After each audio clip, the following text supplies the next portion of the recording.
अभी एक ताज़ा मामला आया संभल से, काफ़ी चर्चित रहा है पिछले कुछ दिनों में संभल, और एक मस्जिद को अवैध अतिक्रमण बताते हुए उसको ढाया गया और उसमें कुछ चीज़ें निकली जिसमें एक झंडा था, इस्लामी झंडा हरे रंग का चांद तारा वाला, और आई लव मोहम्मद के पोस्टर वहाँ पर निकले।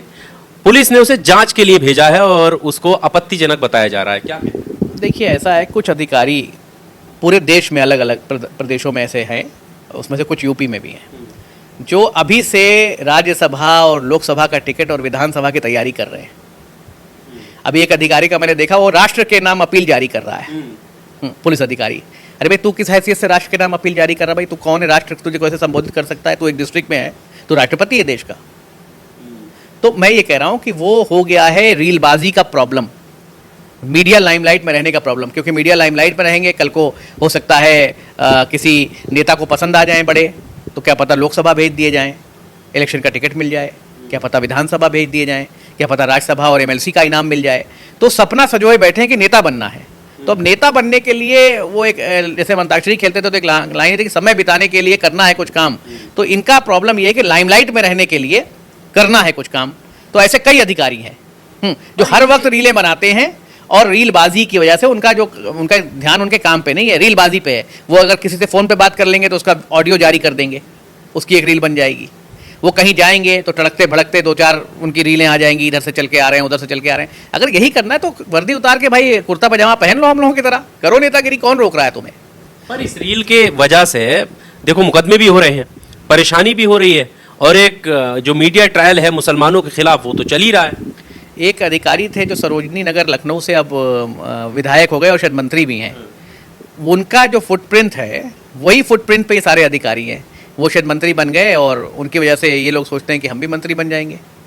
तो ये है। अब रही बात आई लव मोहम्मद की, तो मेरा एक सवाल है कि अगर हम मस्जिदों से भी आई लव मोहम्मद नहीं कह सकते, अपने पैगंबर की इताअत नहीं कर सकते, अपने पैगंबर से मोहब्बत नहीं कर सकते, अपने पैगंबर को याद नहीं कर सकते अपनी मस्जिदों में भी, तो कहाँ याद करेंगे? चौराहों पे कहाँ याद करेंगे? शिवालों में? भाई ये तो हमारा हक है। जब हमने मस्जिद बनाई है तो उसमें आई लव मोहम्मद ही रहेगा ना।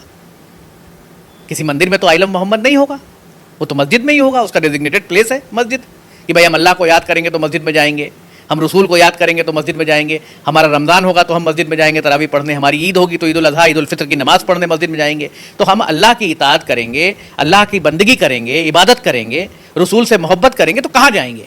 मस्जिदों में जाएंगे। तो मस्जिदों में आई लव मोहम्मद नहीं निकलेगा तो कहाँ निकलेगा? आप बताइए मुझे। आपत्तिजनक कैसे लग रहा है फिर? अब ये तो भाई वही तो मैंने कहा कि रीलबाजी का शौक है, हर चीज़ आपत्तिजनक है।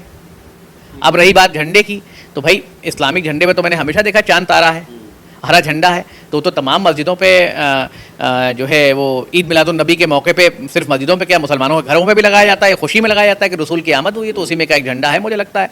तो खैर ये सब बात का बतंगड़ बनाना है और बातों से डाइवर्ट करना है। आप अगर उत्तर प्रदेश की स्थिति देखें तो उत्तर प्रदेश महिला क्राइम में टॉप 3 में है, ठीक है। डकैती, चोरी, बेईमानी में स्टेट की टॉप 5 टॉप 10 में है। एनसीआरबी के डाटा पढ़ें आप तो तमाम दलितों के खिलाफ उत्पीड़न में नंबर टॉप 5 में है। तो उत्तर प्रदेश की जो स्थिति है, जंगल राज खत्म हो गया। जंगल राज खत्म तो हुआ नहीं, जो जंगल राज का पहले का आंकड़ा था उससे अगर आप उठा के देखेंगे तो ज़्यादा हो गया जंगल राज। तो इस जंगल राज पे ना काम करने से सबसे आसान बहाना क्या है कि भाई मामले को डाइवर्ट करो। अब डाइवर्जन के लिए एक ही टैक्टिक है कि कुछ मुस्लिम हिंदू एंगल लाओ, चीज़ें डाइवर्ट हो जाएंगी, दिमाग उधर लग जाएगा, चलता रहेगा। तो मेरा ये मानना है कि as a progressive human being, as a progressive Indian, हमें इन चीज़ों से आगे निकलना पड़ेगा, वरना हमारा जो प्रेस फ्रीडम इंडेक्स है वो धरातल पर है। हमारा पासपोर्ट लगातार नीचे जा रहा है, हमारे पास अभी गोल्ड रिजर्व लगातार कितना ज़्यादा नीचे चला गया, हमारी जो इकनॉमी है वो दाएं बाएं होती जा रही है, बेरोज़गारी चरम पर है। आप ये देख रहे हैं महंगाई जो है आसमान छू रही है, 111 और 112 रुपये लीटर का लोग पेट्रोल भरवा रहे हैं। सोना जो है जिसको वो फ्री में बंटवाने वाले थे कि कांग्रेस मंगलसूत्र छीन लेगी, इन्होंने खुद मंगलसूत्र क्या पूरा का पूरा जो है एक अंगूठी के लायक भी नहीं छोड़ा किसी को। आज 1.5 लाख रुपए सोना है, मनमोहन सिंह 22,000 रुपये छोड़ के गए थे। पेट्रोल जब 58 रुपये था और राष्ट्रीय स्तर पर दुनिया में जो उसकी कीमत थी वो 95 रुपये बैरल थी, $95 के बैरल था, तब इनका सीना जो है छाती पीट रहे थे सड़कों सड़कों घूम के। आज जो है उतने ही रुपये है और आपका 111 रुपये पेट्रोल हो गया। आप किसी योजना का लाभ बताइए ज़मीन पर पहुँच रहा है? आप देखिए, अगर आप आंकड़े उठा के देखिए कि दहेज उत्पीड़न से लेके महिला उत्पीड़न तक के रोज़ नए केसेज आ रहे हैं। तो सवाल ये है कि महंगाई से राहत नहीं मिल पा रही है, आपको जो है वो बेरोजगारी से राहत नहीं मिल पा रही है। एजुकेशन का हाल ये है कि नीट जैसे पेपर लीक होते हैं, इनको क्या पता है कितना फ्रस्ट्रेटेड है स्टूडेंट्स। भाई जिस बच्चे ने पूरी जिंदगी पूरा 1 साल लगा दिया और उसका पेपर कराने के बाद आपने लीक कर दिया, उस बच्चे की मनोदशा आप समझ रहे हैं क्या हुई। यूनिवर्सिटीज़ के अंदर एग्जाम लेट हो रहे हैं, कोई भी ये पेपर कराते हैं वो लीक हो जाता है। इनके यहाँ नौकरियों का कोई सिस्टम नहीं, जिसकी नौकरी लग गई उसको अभी तक अपॉइंटमेंट लेटर नहीं मिला, ज्वाइनिंग नहीं हुई। तो सवाल ये है कि 12 साल में सरकार ने क्या किया, और उत्तर प्रदेश में सरकार 9 साल से चल रही है, क्या रिजल्ट है सरकार का। रिजल्ट सिर्फ एक ही है कि मुद्दा उठाओ ऐसा जिससे लोग भड़कें, जिससे इमोशनली चार्ज हों और एक दूसरे से लड़ें। पर आपने प्रेस फ्रीडम की बात की। अभी हम देख रहे थे कि डीडी न्यूज़ जो कि देश का चैनल है, उसको लेकर एक थंबनेल आया और उसमें लिखा हुआ था कि योगी जी का रामबाण काम जिहादियों के लिए काम तमाम।